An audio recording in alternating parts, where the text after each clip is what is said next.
está ganhando os pontos contra os times mais fracos, né?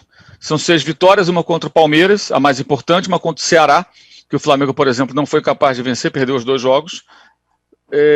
Uma contra o Fortaleza ontem, time que está na fronteira do rebaixamento, e 3 contra times da zona do rebaixamento. Goiás, Botafogo e Bahia. Essa é a virtude. Enquanto outras equipes perdem pontos para times que brigam lá embaixo, o Inter tem vencido esses times. E aí escalou a montanha. Sempre com menos posse de bola. Ontem vencia por 2-1, tinha 35%, 36% de posse.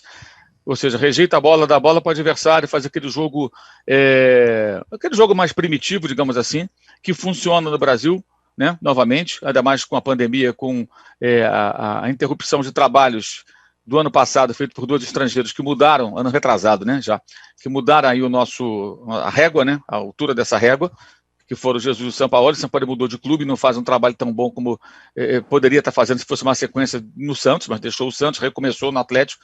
Jorge Jesus foi embora, o próprio Cudê, que começava bem no Internacional, saiu. Esse time do Inter é bem diferente daquele time do Internacional, embora o Cudê também tenha jogado algumas partidas, como contra o Atlético Mineiro em casa, como o Abel monta a sua equipe, que é o time que joga fechado, rejeita a bola, joga no erro. Ontem virou um jogo completamente aberto, até bem divertido de acompanhar, porque no segundo tempo era um jogo bem bagunçado, né? Os 2 times atacavam de forma absolutamente desorganizada, oferecendo todos os espaços. O Fortaleza teve a chance de virar o placar, inclusive, com o David, perdeu o gol, e aí o Inter fez o 3º gol na grande jogada do Patrick, e depois o gol contra que fechou, do Carlinhos, que fechou a conta.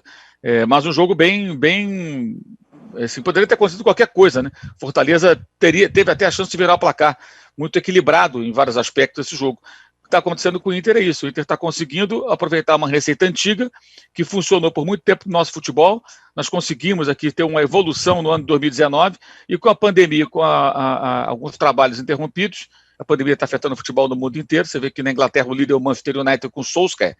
Se a Premier League tem um Solskjaer como líder do campeonato, alguma coisa não está no seu normal, que é um dos técnicos mais fracos à frente de um time gigantesco no futebol europeu. Aqui acontece algo bem parecido. Eu vejo dessa forma, não acho que tem muito segredo, não. A coisa passa, na minha visão, justamente por aí. Isso não significa tirar o mérito. As pessoas adoram falar, é mérito de fulano, tirou o mérito de ninguém. É só uma constatação.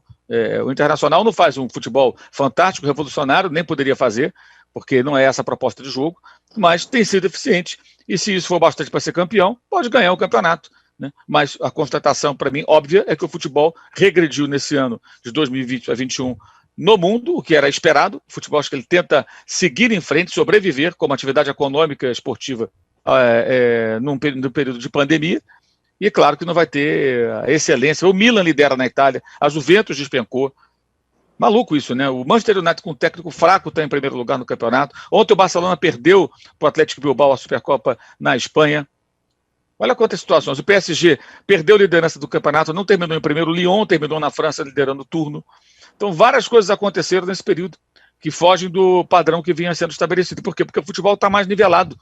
Isso me parece bem claro. E no Brasil não é diferente. Ontem o Banfield quase ganhou lá aquela Copa que, aliás, não é campeonato argentino, gente. O Boca Juniors ganhou a Copa da Liga Profissional, que foi rebatizada como Copa Diego Maradona, em homenagem ao grande Diego Maradona, porque ele morreu durante a competição. Mas não é o campeonato argentino. O Boca não foi campeão argentino. Mas ganhou e quase perdeu para o Banfield. Foi para os pênaltis, tomou um gol nos acréscimos e foi para os pênaltis.